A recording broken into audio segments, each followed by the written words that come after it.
Madame Blavatsky was living in London in 1886 at a time when Gandhi was living there as a law student who had just failed his matriculation exams. But at a time of crisis in his life, he came in touch with Madame Blavatsky, and she gave him a copy of one of her books, The Key to Theosophy. Gandhi said that that book and the meeting with Madame Blavatsky was the ignition point of his philosophy. Is how did this little patch of land, this snaking little stretch of land, give birth to so much that traversed the world? Spiritualism, table tapping, seances began to be practiced in the salons and drawing rooms of Paris and London.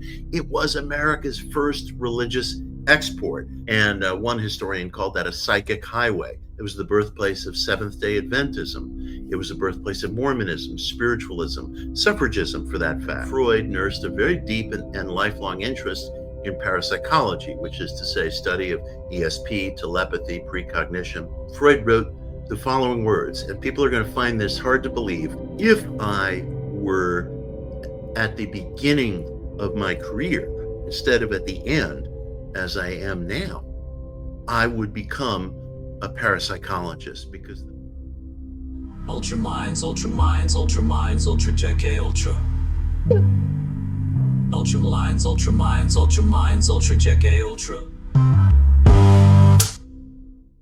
Hello, everybody, and welcome to Ultra Minds. So today I have a very special guest who not only did we get to spend some time together at the Monroe Institute recently, but Mitch Horowitz is an incredible author, historian, TV host, and so much more, has really done so much for the modern occult movement. And his recent Substack posts have been literally like books within each post. Each post is enough to be a book in itself. So I'm so excited to be able to interview you today, Mitch, and to do a little bit more deep dive into some of the topics that you're covering. Thanks for being here. I'm so glad to be here. I want to say a word of tribute to you. The reason I was so happy to accept your invitation is that you are more of what our culture needs. You go out there. There's no questions that are out of bounds for JK Ultra, but you do it with heart and you do it with love, and there's no enemy or bad guy. There's just questioning, and your audience knows that about you. They sense that about you, the warmth and the love and the heart. And I just appreciate you bringing that into this culture. Oh, thank you so much. That means so much, Mitch. I really appreciate that. Absolutely. And it was such a pleasure getting to know you and Jacqueline at Monroe Institute, getting to do yoga together, of all things.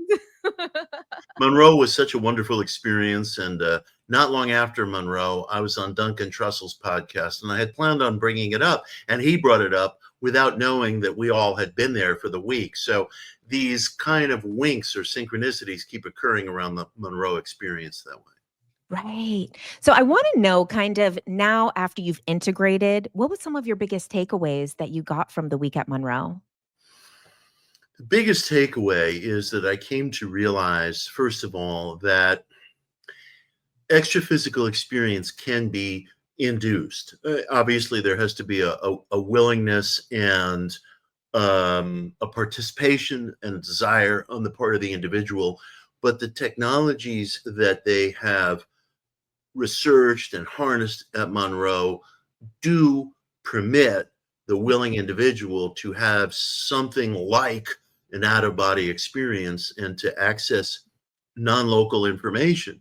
And I arrived, as did I'm sure you and all the other participants, with burning questions.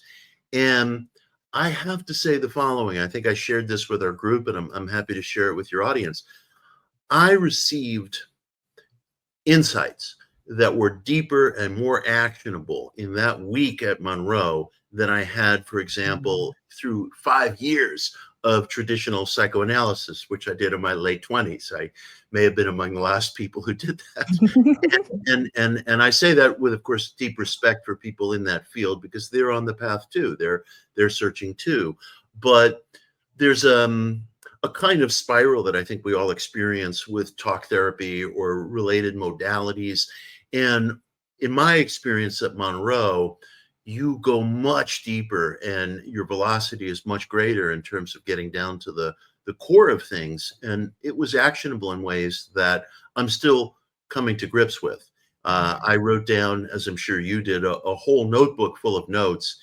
And dipping back into those notes, it's difficult to take more than bite-sized morsels out of it at once because there's just so much in the way of insight that occurs at Monroe. That was my experience. Mhm.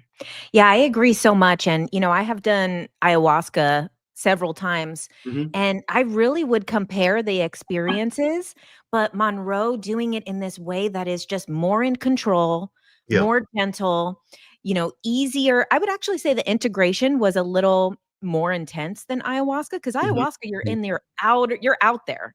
So you Yeah. come back, you realize this separation. Whereas Monroe, I actually had a stronger, like, issue with the integration after because I felt like it was so close to real life because Yes. it was a completely sober experience, because it was completely in control. I think that it was a different integration than kind of how far out there you go with the ayahuasca. It's easier to realize, "Oh, that was a psychedelic experience." Yes. One of the things I would like to do is raise money for Monroe to be able to provide scholarships for people who want to attend, but at the moment maybe on a budget and just unable to meet the cost, which I think is a reasonable cost. But if there's a way to sort of help people attend, I'd really like to see that happen because I think you're absolutely spot on. The experiences were remarkable. The integration was remarkable. The facilities were beautiful. It's the most, I would say, the most effective growth center I've ever visited. And it's, at least as far as the individual experience is concerned, it's proof positive that parapsychology works, that we've been doing all this research for all these generations. And it's not in vain, and it's not just to get slammed over Wikipedia. It really matters, and Mhm. it really has an impact. Well, when that comes up, I would love to help you with it, and I would love to join in on that process of fundraising for helping people get there because I so agree. I wish that everyone could experience something like that because it really is also such a safe way of doing it. Like, you're in such a safe container to be able to Yeah. explore these things, similar to a shamanic experience where they create a safe container, but this is like even safer because you're completely in control, you're completely sober. It's just a Yes, really good way to do these things. unusual for me, a week of sobriety, record breaking, it was good. I have a very intense personality. I work all day long, I'm writing all day long, and to come down at night, I'm very often using booze and weed, and to be off that for a period of time was also helpful, I have to say. Wow, that was beautiful, yeah. I really enjoyed just that experience of the container that is created in that way, and to be able to have such extreme experiences sober is also, like, really good for your, like, your confidence It of is. being able to experience things. I dig. I very much agree. Yeah, it was such a remarkable time, and a part of the proof of the effectiveness is also that it formed a community in which we all are a continual part. Many of the participants, you, myself, Jacqueline, Patty Dubroff, and just so many other wonderful, wonderful people have continued to stay in contact as a community. And that's why we're on this podcast together. So another kind of through line that was discovered Mhm. through this experience at Monroe, I actually had Patty on a few weeks ago, Mhm. and we talked about the Madame Blavatsky connection that happens Yes. between everyone. And also, your Substack has these incredible deep dives Mhm. into everything, but especially her and her life and her influence on the spiritual movement and really influence on everything. So, obviously, your deep dives are very long and very extensive. So, people will go there to get the full information. Mhm. Mhm. But can you talk a little bit about her influence on modern spirituality and especially to the stuff that you had written about was my first time hearing about her connection to Gandhi? it's almost impossible to capture the full spectrum of Madame Blavatsky's life. And I often have to remind myself how short a life it was. Madame Blavatsky died in 1891 at age 59. I'm 59, and it's extraordinary how much she did within that life. She was not in good health physically. She was obese. She was living much of her life, much of her adult life in India, in an environment where the heat, the climate, everything else does not contribute to the comfort of a morbidly obese individual. She had to spend the latter part of her life in a wheelchair getting around. The physical impairments that she experienced were concurrent with this extraordinary impact and influence that she had around the world, including, as you mentioned, on Gandhi himself. And this is one of these things that while Gandhi wrote about it, spoke about it in interviews, including shortly before his death, included it with detail in his autobiography, we as a culture, we can't take it in. Madame Blavatsky was living in London in 1886 at a time when Gandhi was living there as a law student who had just failed his matriculation exams, and he was facing a really harrowing circumstance in his life. He was lonely, he was isolated, he was a vegetarian living in London, not easy at that time. He was striving to get away from the Hinduism that he had grown up with, which he regarded as superstition. He wanted to participate in life in full in London. He wanted to be part of the commerce. He wanted to become a professional. He wore his hair parted and slicked down. He wore a highly starched collar. But at a time of crisis in his life, he came in touch with Madame Blavatsky, who was living there towards the end of her life. And it was just a few years before her passing, and she gave him a copy of one of her books, The Key to Theosophy. And Gandhi said that that book and the meeting with Madame Blavatsky, her protege Annie Besant was also present, was the ignition point of his philosophy of universal human equality, religious universality, the basic civic equality of all beings. These weren't ideas that occurred to a young law student in London in the Victorian era, unless they were cut from a very unusual cloth. And Gandhi, of course, was. And the point of contact for those ideas was Madame Blavatsky. And he identified that meeting with Madame Blavatsky as the germination point of everything that he brought into the Indian independence movement. And in fact, Madame Blavatsky, Annie Besant, Colonel Olcott, others in their immediate circle, first and second generation theosophists, were absolutely critical to the formation of the Indian National Congress, which was the policymaking movement of India's independence movement. In fact, Annie Besant was I believe it was 1917, was the first woman and the last European to be president of the Indian National Congress. A first generation theosophist whose name is not widely known, A.O. Hume, appears on a stamp, a postage stamp in India, because he was one of the original founders. And we, as a Western culture, we can't understand this. We can't take this in. Colonel Olcott appears on a postage stamp in the nation of Sri Lanka. Theosophy appears on a postage stamp in the nation of India. This was a movement founded in America in 1875, and we disavow it. You know, we can't receive this information. So although it's written about in plain sight and sourced in great detail, and all the sources are freely available, the prevailing notion that, oh, she was just a nut, carries in our legacy media. And of course, what we're discussing is just one small facet of her career. Mm-hmm. You know, one of the things that I really love about your work, and one thing that I think, you've done in the spiritual spaces, is really to give more justice to the Western culture's influence on spirituality. Because a lot of times in a lot of modern discussions, it's so much like diminishing, as if there's no spirit, there's nothing to the Western, and that everything has been taken from the Eastern. Everything has been taken only from these, you know, established older cultures. Yeah. And so it's interesting, with your book, Occult America, and so many things, like you've really done such a good job of giving the facts, the history, the truth behind this real like influence that really did influence the world as well, that it didn't only come from these places, that it's something that was happening in both sides of the world. Yeah. Everyone knows what a seance is. Everyone knows what Mhm. table tilting or midnight raps are. That was homegrown here in America. Of course, phenomena like that has existed since time immemorial, but in its modern sense, the movement called spiritualism was born in a little log cabin in upstate New York outside the city of Rochester in the winter of 1848.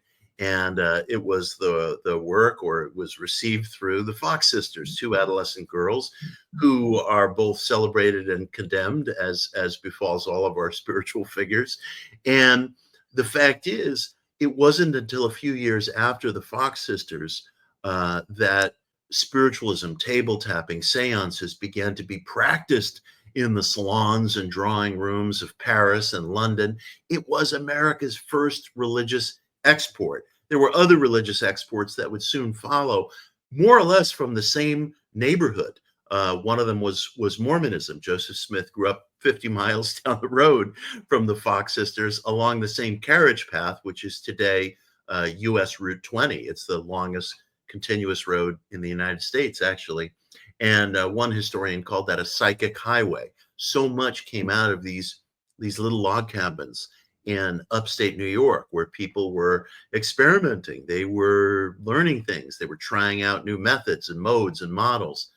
This area, which is called the Burned Over District, it was the birthplace of Seventh-day Adventism. It was the birthplace of Mormonism, spiritualism, suffragism, for that fact. The Seneca Falls Conference for Women's Rights occurred, maybe about 6 months after the Fox sisters' rappings, and again, about 40 miles down the road in Seneca Falls, New York. It was a very small neighborhood. And one of the things I tried to get at in Occult America, and I was really astounded by, is how did this little patch of land, this snaking little stretch of land, rural, still bucolic today in upstate New York, give birth to so much that traverse the world. And the whole thing is very mysterious. Why certain places at certain times become these magnetic centers of spirituality. And so much of what we call alternative spirituality, including the movements that Madame Blavatsky gave birth to, including movements that Madame Blavatsky indirectly gave birth to, including the rebirth of modern Wicca or witchcraft, which Annie Besant and her daughter, Mabel Besant Scott, were seminal in. These things began in this little triangle, Burned Over District, Hudson Valley. When people wanted to find more of an audience, they traversed down the Hudson, come here to New York City, where I'm speaking from. And it was a small neighborhood, and it revolutionized the world. So going back to Madame Blavatsky, one of the things that you also have done a really good job with is, in like the modern online space, there's so much around like kind of chipping away or debunking or trying to like portray things in the way that is like nefarious. Yeah. And so one of the things that you break down is Blavatsky's discussion around the root races and Yes. kind of how this is not the way that people are talking about it online. You also did a breakdown on like the myth of Nazi occultism. Yes. So can you kind of talk about those two topics and kind of, set it straight about all of these different stories and myths around it? Absolutely. One of the chief historical misunderstandings of the modern age is that there is some ragged, shadowy connection between Madame Blavatsky and eugenics, fascism, Nazism. It is utter calumny. It is simplicity to the point of fiction. It is simplicity to the point of fiction. Madame Blavatsky's work is poorly understood because the historical grounding in which it's rooted is poorly understood. It's not some sort of neo-Darwinism that later got transmorphed into proto-fascism or proto-Nazism. Madame Blavatsky wrote in The Secret Doctrine about these 7 so-called root races, of which we are number 5, and how they existed over spans of millions of years. And to the casual reader, which to say the casual reader dominates online is to put it mildly. That's the "I heard it somewhere," commenter. To the "I heard it somewhere" commenter, that sounds grim and ugly and eugenicist and neo-Darwinian and so forth. During the latter years of her life, when she traveled to India, which she did in late 1878, she was very, very influenced by Vedic and Hindu philosophy. Vedic and Hindu philosophy, as most of us can understand from our own usage of terms like Kali Yuga, the age that we're supposedly living in now, it views the world in these massive spans of time. Yes, with different races, epochs of humanity.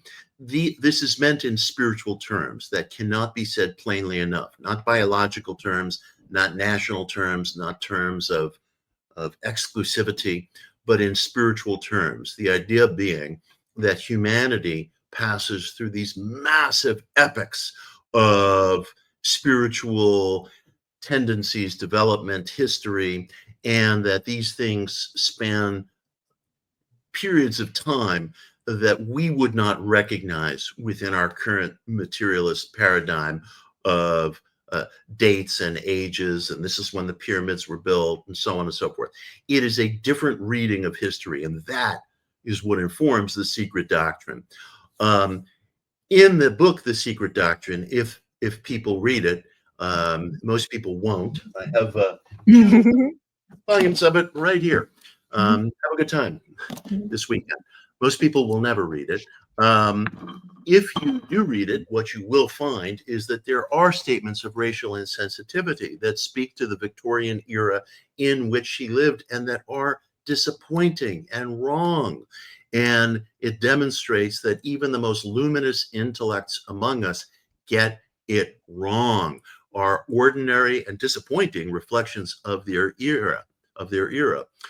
Those statements are infinitesimally small in comparison with the larger arc of spiritual philosophy she argues for in the book, which is one that tolerates no chauvinism, no bigotry, no exclusivity based on nationality. But those statements are very easily excerptable. Enter digital culture, enter misunderstanding. It's impossible to really understand any of this out of context. And the article that you referenced that I believe is posted free on Mystery Achievement, my newsletter on Substack, is called The Myth of Nazi Occultism. It's only been since about 1963 that historians, both inside and outside academia, have begun to riff on this notion of a Nazi occult connection. Again, it seems so plainly identifiable that there's going to be people in the comments section that say, there he goes again, Horowitz is just bullshitting the real story. And the truth is, the real story, which is much more fascinating than anything fantasy would hold, is that this Nazi occult connection really began via a very curious book of speculative history that was published in France in the early 60s and later translated into English in 1963, called Morning of the Magicians. I like the book Morning of the Magicians. It's a book of speculative history that brought renewed attention to Charles Fort and other figures I care about. The author's chapter on Nazi occultism is sensationalism, speculation, shoddy connections, leaps of supposition, and people within academia, not even knowing the sources on which they stand, have accepted that thesis without scrutiny or examination and defended that thesis based on errant anecdote that fails to contextualize the full story, which is that theosophy and the occult revival touched virtually every movement, intellectual, political, in Europe in the late 19th and early 20th century. Some of these movements were democratic, some of these movements were fascistic. Now, Madame Blavatsky in The Secret Doctrine introduced into Western life many notions that we abide today, such as the Akashic records. In fact, her earliest references to Akasha go back to her 1877 book, Isis Unveiled. She also introduced a Vedic symbol of rebirth called the swastika, which has absolutely nothing to do with nationalism or racial exclusivity. It has everything to do with the cyclical quality of life and eternal recurrence. People who probably never read The Secret Doctrine rediscovered that symbol, reprocessed through various maybe German or Austrian occult journals, and seized upon that symbol, which is a magnetic symbol, as is the pentagram, as is the Star of David, as is the cross, as is many symbols that I have tattooed all over me, seized upon that symbol and used it as a symbol for the German Workers' Party, which became the prototype party for the National Socialist Party. It's a symbol now beyond redemption in the West because it's been so obscenely misused. It was torn out of context, separated from its moorings in a way that literally would have been unrecognizable to Madame Blavatsky, who had died a generation before its adoption. Anybody who's curious and wants to find the facts well-sourced and laid out as plainly as I'm attempting to convey right now can read my article, The Myth of Nazi Occultism. Anybody who wants to find errant statements and go hog wild in the comment section can do that too. But, try the other choice. Try the other choice. It's a new adventure. That was really good. Another thing that you're really great at doing is like kind of finding this like balance between, like, say, for example, your article about Freud and talking about really how even though he's used as this figure, in one sense, he actually was someone who was very into occultism, very into telepathy, and very into like psychic studies. So can you talk a little bit about that? This is a hidden Freud. It's a hidden Freud. Freud is supposed to be like Einstein, like Darwin, one of the mainstays of materialist thought. The irony is, of course, that none of these figures saw themselves as materialist. Einstein was a very spiritually seeking man. Darwin was a religious man. And Freud nursed a very deep and lifelong interest in parapsychology, which is to say, study of ESP, telepathy, precognition. His interest was so strong that some of the papers he wrote on the topic, including a paper called Dreams and Telepathy, were not published until after his death. They were withheld from publication at the urging of his British biographer, Ernest Jones, and some other people around him because they thought it would bring discredit to psychoanalysis. They don't want the master talking about ESP and precognition and prophetic dreams. This is going to be a scandal. The fact is, and I read about this in Modern Occultism, I read about this in the article that you mentioned on Freud and Jung. Towards the end of his life, Freud sent a letter to a British-American psychical researcher named Herwood Carrington. Carrington lived here in New York City, and Freud wrote the following words, and people are going to find this hard to believe, and I want them to find it hard to believe, because that's what we're trying to do here. We're trying to dig, and they can go to anything I've written on the topic, and they can read the sources themselves and call me out if I'm exaggerating. Call me out. Freud wrote to Carrington that if I were at the beginning of my career instead of at the end, as I am now, I would become a parapsychologist, because the field of parapsychology, for all of its problems, holds real fascination for me. This is not supposed to happen. And it's a letter that Freud wrote in his own hand that has been translated and is available and appears in different archives. Ernest Jones himself, his biographer, in volume 3 of his biography, grudgingly included the letter, grudgingly. And now and again, you'll see materialist Freudians online trying to explain it away. There's nothing to explain. He spoke very plainly and very bluntly. That's just one facet of the spectrum I'm describing. Freud was a member of both the British and American societies for psychical research. What I'm trying to get at is that there is a dimension of Freud who was profoundly interested in parapsychology, esotericism, occultism, and who stymied that interest for reasons of respectability and politics.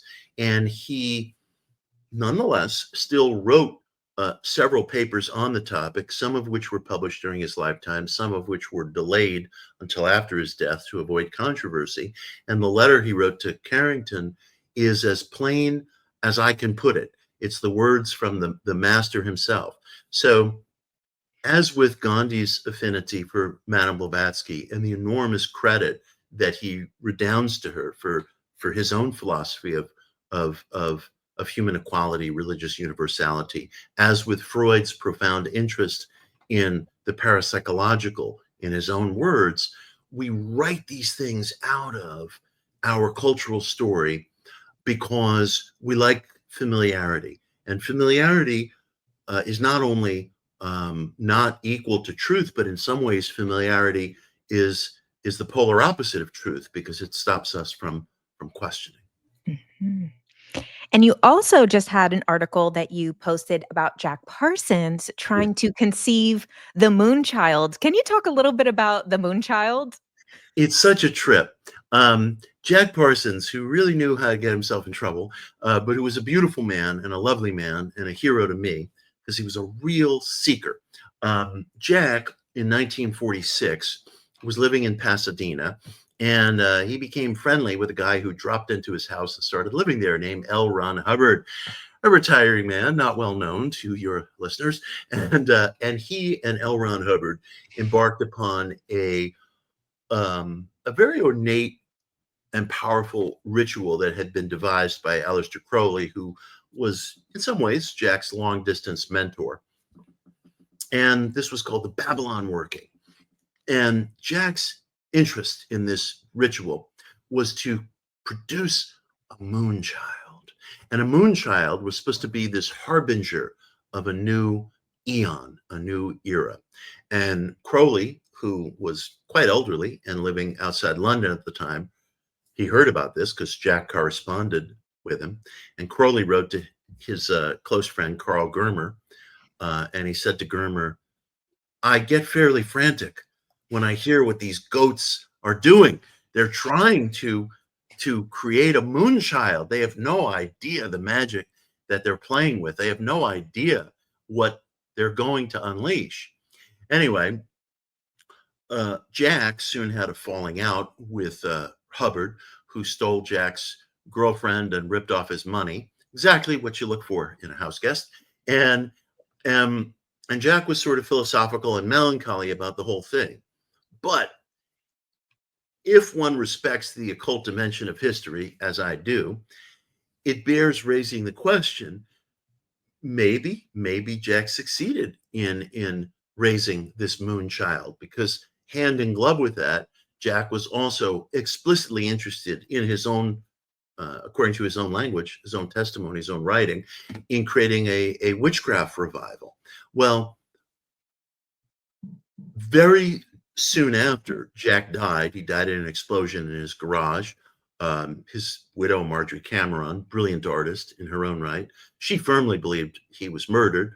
The more prosaic version of events is that Jack blew himself up mixing pyrotechnics for a Hollywood special effects company. Whatever the case, very soon after all of this, Britain repealed its antiquated Anti-Witchcraft Act. And through that opening step, Gerald Gardner, who in 1954 wrote the book Witchcraft Today, which became the ignition point behind a witchcraft revival, which brings us back to Madame Blavatsky, because Gardner first grew interested in occult reconstructions, occult revivals, through the influence of Annie Besant and Mabel Besant Scott. He collaborated with Mabel Besant Scott in Southern England. That instigated his interest in witchcraft and folkloric revivals. The advent of witchcraft was so complete and so total that has become one of the major spiritual commitments in our world today, all around the world, one of the fastest growing religious commitments, spiritual movements in modern life. And there was much else besides. There was a rebirth of Aquarian age spirituality. There was a second occult revival. There was a surge of new interest following Jack's death in UFOs, parapsychology, channeling, different forms and tendencies of occultism, transplant movements from the East, here in the West, Zen, yoga, Hinduism, transcendental meditation, and so forth. And so my question is, maybe we're the Moonchild. Maybe Jack created us. Maybe he's our spiritual father in a certain way. And I love Jack because he was naive. I'm naive. I get myself in trouble all the time. But it's in the name of the search. It's in the name of the search. It's not selfishness or greed or avarice. Yes, was he foolish to bring L. Ron Hubbard into his lair and to place his trust in him? Yes, he was. You ought to see some of the people I place my trust in. And that's what we do on the path. That's what we do, because all of us project our values onto other people. So people who are idealists, we think that the other person is also an idealist. Well, they're not so bad. Maybe they have something to offer. And so Crowley thought Jack was foolish, and he was very disappointed in him. But this demonstrates how different Jack and Crowley were. Crowley was a more cunning man. Crowley was a shrewder man. Crowley was a more vengeful and acidulous figure than Jack. Jack was who he said he was, a scientist and an occultist. And so I love Jack Parsons. Jack is a big, big influence on me, foibles and all, because I have those same foibles. And besides, we don't damn the ground on which we stand. And we make the child that Jack produced in the Babalon working. So there's kind of some interesting discussions right now around the Moonchild thing, because in the movie Neverending Story, at the end, he has to name the Empress, and he names her Moonchild. I forgot that. And so that movie is based on the book, and the book was heavily influenced by anthroposophy. Mm-hmm. So if you watch, and then there's all of these kind of references to it, although there's a bit of a Mandela effect happening right now, where a lot of people are claiming that the original version didn't say Moonchild, that it said mom. And a lot of people are remembering it that way and are pretty shocked to find out that he names her Moonchild at the end. So that's kind of like an interesting kind of revival of the Moonchild coming up on the internet now. That is a trip, because, I recently watched that movie and I love that movie. It's a favorite movie of my partner's, Jacqueline Castell. And I don't even remember that. And here I was pondering this Moonchild question very recently. I'll tell you something else. Oddly enough, I recently did a Zoom session with two of Jim Henson's relatives. They're active, or I guess at least interested in, some of the spiritual events and currents that I'm interested in. So we share some interests, and we did a call together. And that was not long ago. That was just a little earlier this year. And it was lost on me, having watched the movie recently, that term is used. So I'll just have to add that to the annals of the bizarre. And in a future piece, I'll reference that. And so you're bringing up Crowley, and, some of the things that are, one of the things I was wondering what your take is on is, so, he had this Abrahamic ritual that, was to meet your holy guardian angel. Mm-hmm. And then there's a lot of talk in Golden Dawn around angels and things like that. In your opinion, do you think that some of the more new age different beings, because now there's so many beings, and like the new age, it's all different types of beings, interdimensional, alien, this, that, starseed, there's so many expanded things that are happening. Do you think that those beings that they were connecting with, is there any similarities that you see with some of the things that are talked about today? Well, it's very interesting. I have mixed feelings in a way about the Golden Dawn. I love that historical grouping aesthetically, we'd be lost without them aesthetically. I love the opening they created for different artists and intellectuals. Many female artists and intellectuals came through the channel that the Golden Dawn opened. And Mary Greer wrote a wonderful book called Women of the Golden Dawn, in which she explores that thesis. Totally underappreciated aspect of our culture, because that aspect of the Golden Dawn created a lot of modern culture and arts. So I love them, but I have mixed feelings about them at the same time, because, and I have to say this very carefully, I said that familiarity can be the enemy of truth. And we in the West are so heavily influenced by Abrahamic religious tradition, Christianity, Judaism, Islam, which are all very similar. I don't know what the fuck everybody's arguing about. They're all very, very similar, as a matter of fact. We are very influenced by that Abrahamic framework. And so we think in these very sharply demarcated terms between, like, angels and demons, for example. That is a modern concept. That is an early modern concept.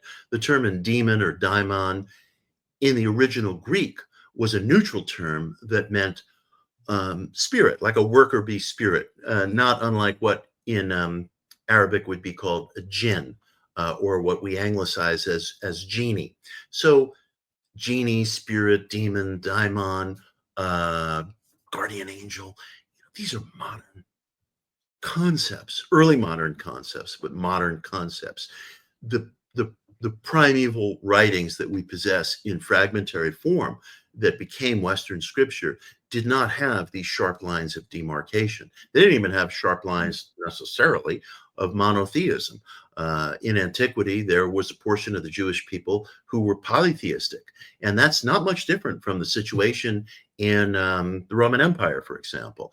People who were polytheistic after the advent of Christianity started to get referred to as pagans. It's a slightly derogatory term, meaning like a hillbilly or a backwoods or something, people to whom the good news hadn't arrived. So even within ancient Judaism, you had people who lived on the further, maybe more northern reaches of what was then Judea.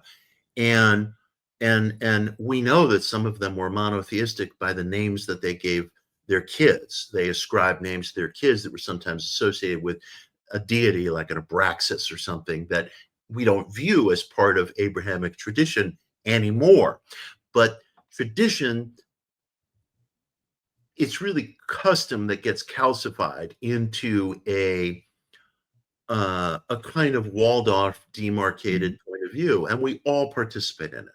We all participate in it. So the Golden Dawn, I think, for all of its wild and wonderful and brilliant experimentation, brought to bear an Abrahamic viewpoint, which limits the search. So suddenly we're talking about white magic versus black magic, angels versus demons, and all kind of measures of purity, which really are based more in the familiarity of Abrahamic reference points than they are in any kind of, I would say, finely argued for value system.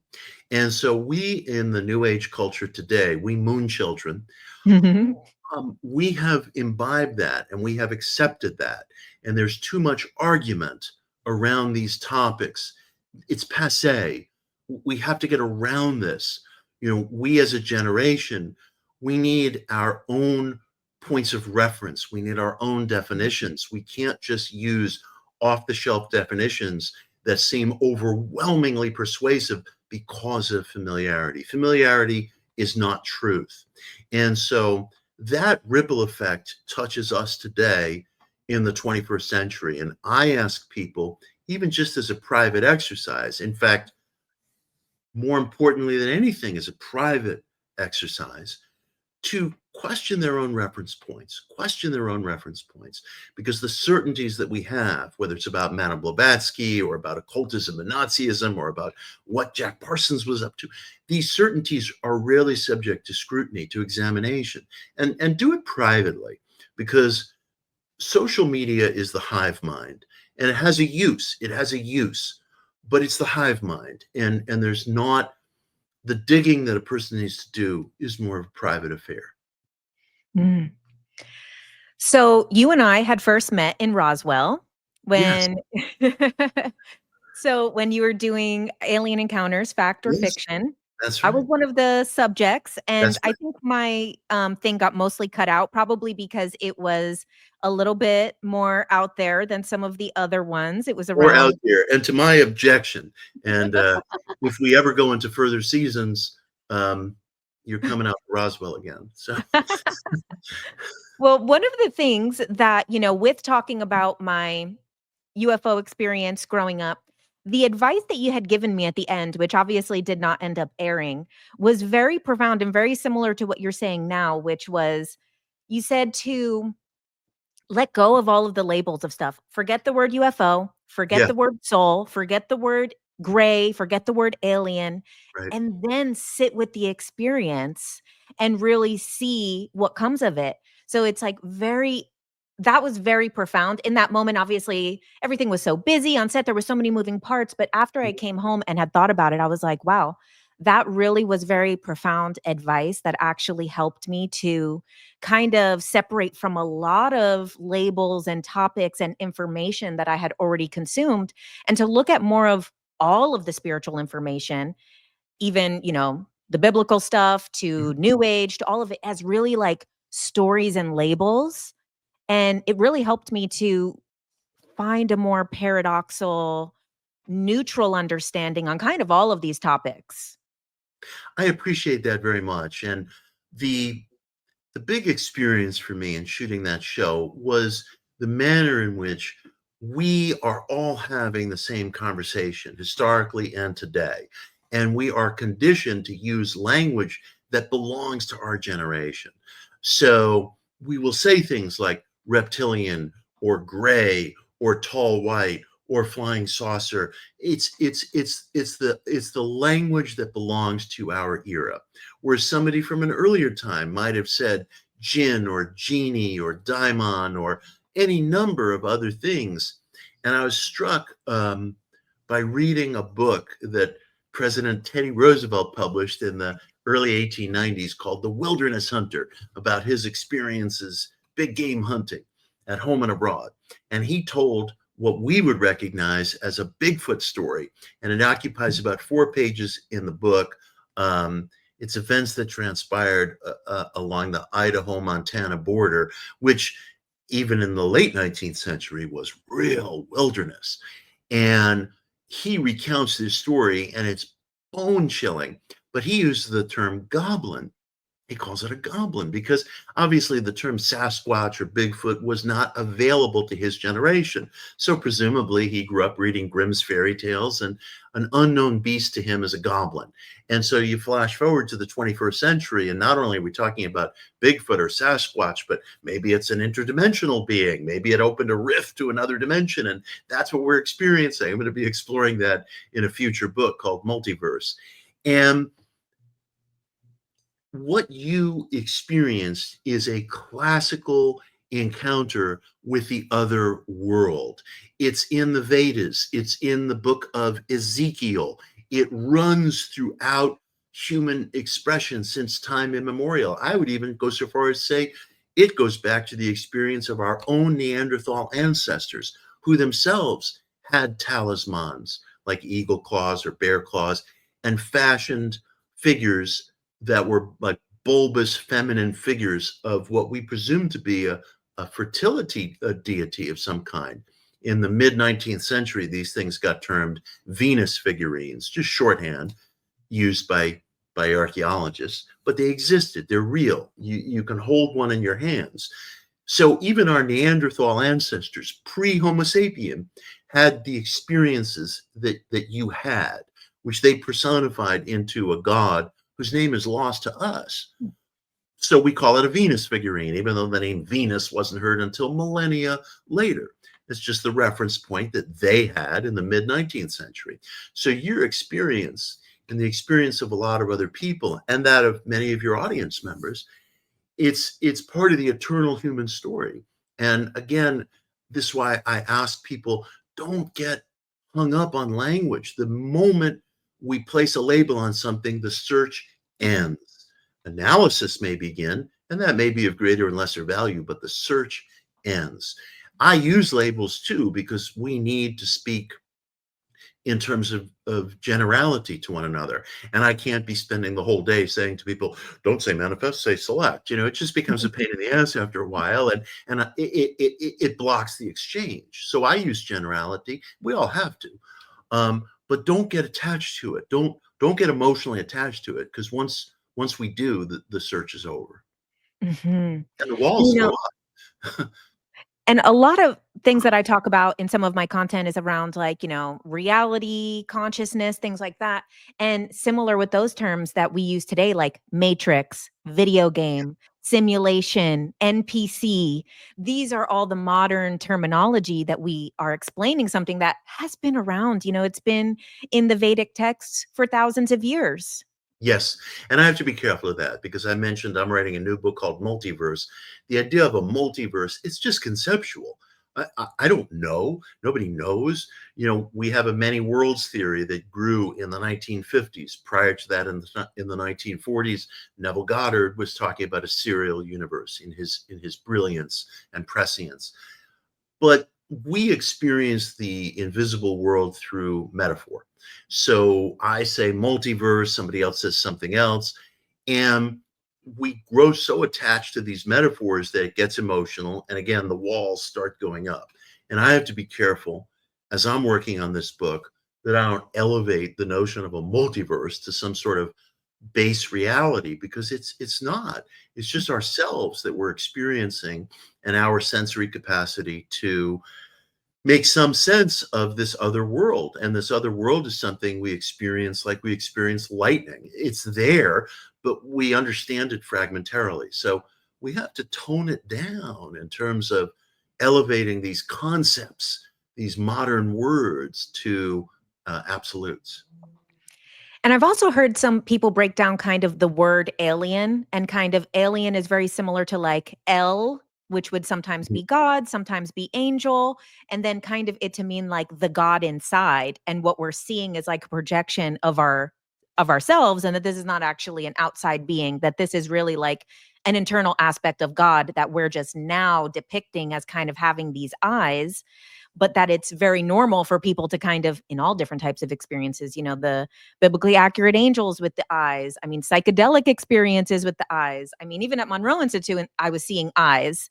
So Yes. kind of having this thing that shows up in all different aspects of spirituality as these other beings are just, potentially the same thing of what is happening with alien experiences.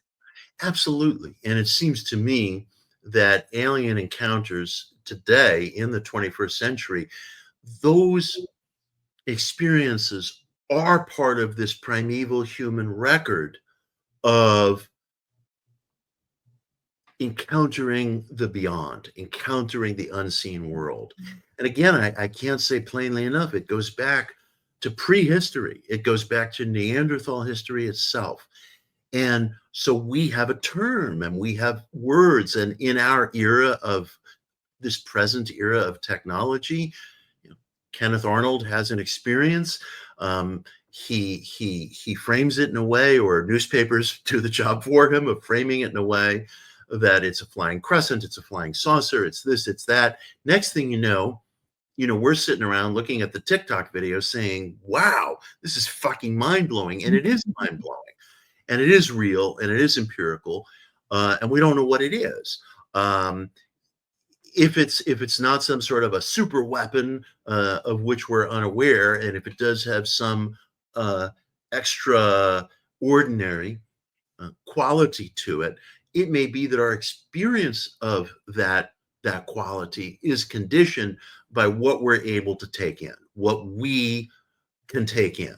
So today we're able to take in these encounters through the metaphor of an alien. Doesn't make it any less real, but whoever wrote Ezekiel would have taken it in a different way. Mm-hmm. And this really comes to the concept of the things that are talked about in the Kabbalion, Mm-hmm. which you are the narrator for on the audiobook. And you actually have an article on Substack kind of addressing kind of back to the same thing that we talked about in the beginning, was really this like modern urge to kind of want to chip away and Yeah, debunk and say everything is fraudulent and everything is not what it seems, because as we become more aware of truths, people kind of want to like kill their masters of the yeah. old truths. And so can you talk a little bit about the breakdown that you did around whether this is, fraudulent, and then where you kind of came with that information? Yeah, I love the Kabbalion as a book. I've read it many times. It's brought many wonderful ideas to me. When I was much younger, I had the impulse to dismiss the Kabbalion as just basically New Thought dressed up in Egyptian costumery. And I was espousing this point of view one day to a mentor of mine, the philosopher Jacob Nadelman, who died recently. And he was a classical philosopher of Hermeticism, and he got a little gleam in his eye and said, there are some good ideas in that little book. And I went back to it one summer, read it 5 times in a row, and realized that he was correct. There's too much heat around the Kabbalion. There's too much caffeinated language around the Kabbalion. If we turn down the volume, what we can get to is this. The Kabbalion is a modern work written in 1908 by a very energetic New Thought publisher and lawyer and writer named William Walker Atkinson, who wrote it under the pseudonym of Three Initiates. He wrote many books under Three Initiates. The story of humanity's religions, the story of our religions, is borrowing, clipping, pasting. He did that. Doesn't mean it's plagiarism or some, thunderously condemnatory term like that. He borrowed from Anna Kingsford. He borrowed from a very wonderful and important translation of the Hermetic literature that was done in 1906, 2 years before the book appeared, by a man named G.R.S. Mead, who was secretary to none other than Madame Blavatsky. So thank you again, Madame Blavatsky. And he did a very able job of distilling certain themes from Hermeticism, the correspondences of as above, so below, the idea of expanding concentric circles of humanity, the concept of polarities. And he combined these themes with what might be called the new metaphysics that were sweeping through the Western world at that time. Christian Science, New Thought, different variants of mind metaphysics. And he created what I think is a really sturdy, insightful, modern dramatization of Hermetic themes. He used overwrought language sometimes. He brought a certain degree of theatricality to matters sometimes. And some of it, to modern eyes and ears, is a little bit groan-worthy. It's like, oh God, all right, enough already, with the aphorisms and the ideas of like a world secret doctrine. I get it, but it's a little overwrought, but leave that aside. And within the book can be found a sturdy distillation of Hermetic themes, sounded in from a modern perspective, combined with New Thought. The deeper and deeper and deeper I go into my reading of Hermeticism, the more I realize there never was a real McCoy of Hermeticism, so to speak. Hermeticism has always been an outsider philosophy cobbled together through a very wide-spanning range of texts. And a certain degree of humility is required, because what a lot of people don't realize is that we don't even have access in the 21st century to even the Renaissance era Hermetic texts that were originally translated from Greek to Latin. We don't even have those anymore. I'm not going back to antiquity. I'm not going back to the era of Cleopatra or to Alexandria in the decades following Christ, which is where Hermetic literature emerged from. Not even going back to that late ancient period, but just to the Renaissance period. The original Hermetic scrolls that became the Corpus Hermeticum, the 17 tracts that most people consider the core of Hermetic thought that G.R.S. Mead translated in the early 20th century, when English translations really were very rare and hard to find. We don't even have those originals anymore. So we, as a human community, as a seeking community, cannot even weigh in on what we're reading in English, and what was translated from Greek into Latin. We have to be humble. We have to realize that when we think we're reading the real thing, are reading translations of translations of translations of languages that we neither know, speak, or read. And if we did know, speak, or read them, we'd still be getting translations of translations, because the original Hermetic material, much of it, has not even reached us, even from the Renaissance. So let's just lower the volume, lower the caffeine content, take a look at the Kybalion for what it is, which is a modern sounding drama and all of Hermetic themes combined with New Thought. And to me, the book, well, I'll stand on Jacob Needleman's words. There are some good ideas in that little book. I love it. I think, the biggest takeaway from it that would help everybody in spiritual spaces is the concept of all truths are half truths. And if you think you know the full truth, it means you don't have enough information. And I think that that's really the way to kind of move these spiritual foundational information to the next level. And then I also think it's really awesome and beautiful how you started out in your 20s thinking like, what is this book? And then you became the narrator of it. And it's this really beautiful pattern. Like what you're saying is that originally it was distilled to then be available to a wider range. And then you did that again by bringing it to audio for all of the people who can't sit down and read the book. Or then you did that again and made it available to more people. So it's interesting, as much as people might be like, oh, the real thing, every time it's distilled and opened up to even like tarot and things like that, that knowledge was then distilled and spread out to even more people. So every time it's kind of going through one more layer, it becomes available to greater amounts of people. So it's such a beautiful journey that you have with that too, of continuing it on.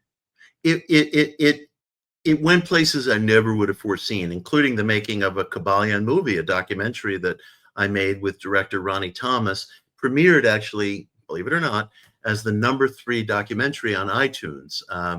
And I was thrilled. We shot it on location in Egypt in 2019. It was released in 2020, 2021. And that book was a dream come true. You gain a lot by not abiding walls. Walls really, really block a person off.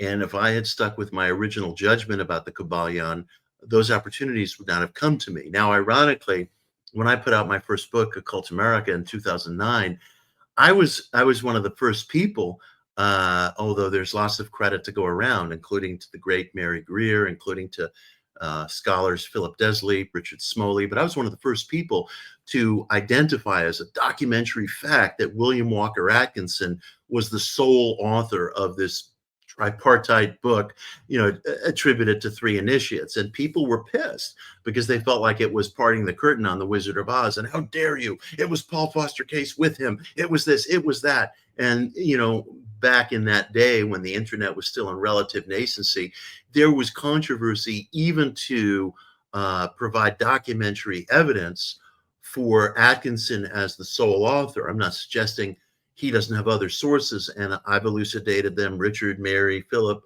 have elucidated them. We've been doing this for years. So it's not a question of is it, isn't it, some sort of ersatz, phony baloney hermeticism. It's a question of understanding. It's a question of not letting the walls and a kind of like seeking of prestige through discrediting, a really shitty lesson that our generation needs to unlearn. You don't seek prestige through denunciation. You seek it through good questions, and walls get in the way of that. So one of the last things that I want to acknowledge was a tweet that you had put up one time about how basically you didn't publish your first book until you were around 40 years old. 43. And 43. And, that's so inspiring because honestly, so much like today, people like, they're fighting against these, concept of celebrities that are famous at like 16 years old. And, to have someone like you who is like so looked up to, such an icon in this community and has published amazing work. I mean, your Substack right now too, like this is the next generation. I swear every single Substack article is a book within itself. Thank you. And for someone, I have a lot of knowledge more of aliens, new age, conspiracy. And Mhm. as I'm starting to get more into the hermetic principles, more of the occult, your Substack is such like an amazing place to find all of that information. And you have everything distilled so clearly and simply with references and then kind of the juicy gossip stuff along the way that people would not have known if they read those books directly. But because of all of your research, you're kind of like, and then this one took his girlfriend, and then this one had an Yep. affair with this one.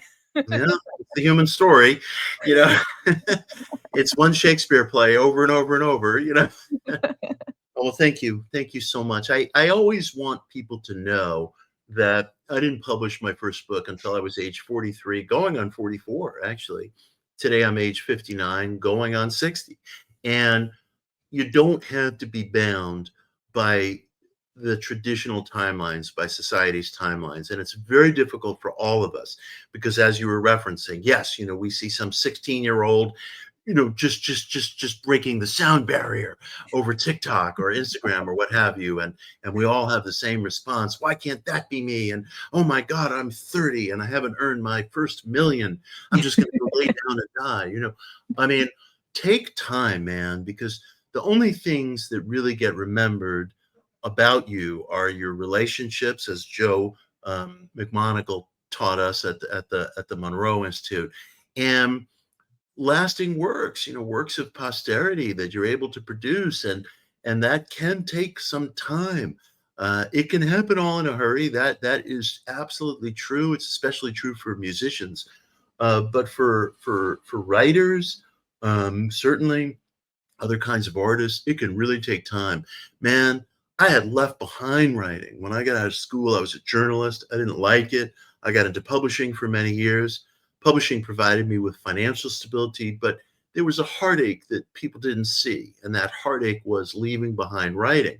And I only rediscovered myself as a writer probably around age 36. I was asked to do an article. I approached that article with gusto. I realized I finally had a subject, metaphysics. I wanted to write about metaphysics in history and practice. And within about 2 years of that time, I probably gave a talk, a lecture that became Occult America. I spent a year working on my book proposal for Occult America. It was like a 90-page proposal. I felt that I was doing it not just for the publisher, I was doing it for myself. I needed to know that I could do it. And one of the things that taught me that I could do it, and I offer this to any creative or anybody who's involved in any project that is heartfelt to them, what you can do on a macro scale, you can do on a micro scale. And it's very important to remember that. So start with that scale model in miniature of what you're attempting to do. In early 2005, I published an article about Neville Goddard called Searching for Neville Goddard. At the time, nobody had heard of Neville. People were making fun of me, like, he's so obscure. What are you writing about this guy for?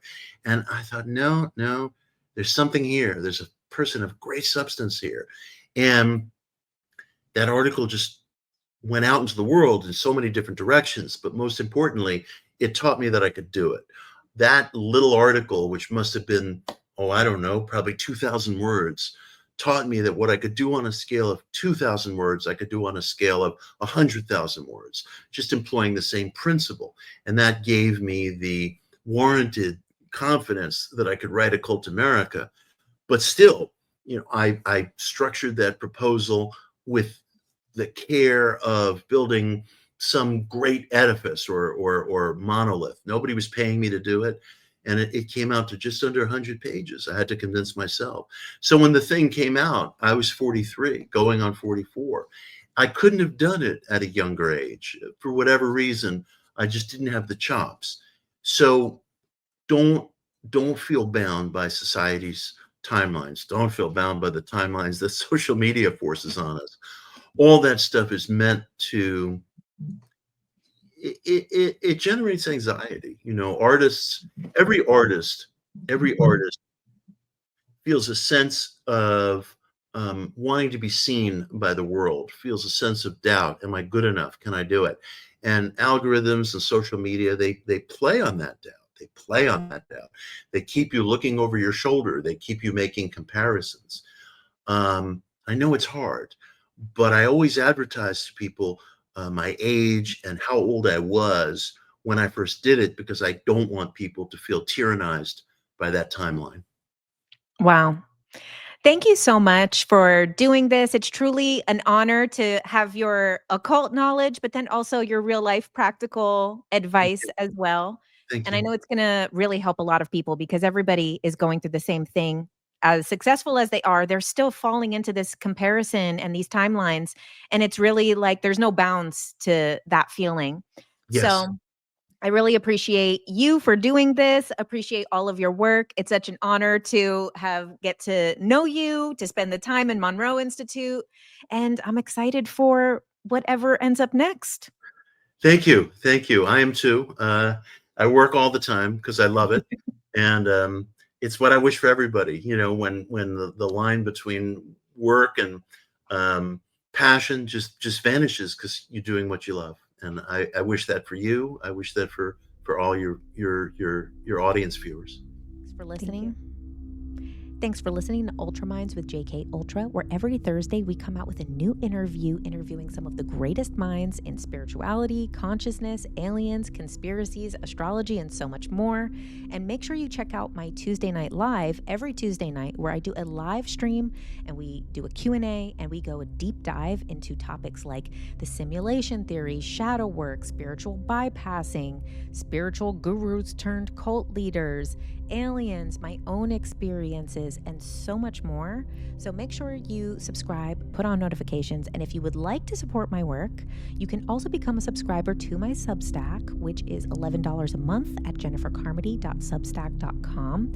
And once a month for our paid subscribers, we do a live event where we do a group hypnosis, a group meditation, or a group manifestation exercise. And thank you so much. Make sure that you subscribe, comment, do all the things, all the YouTube stuff.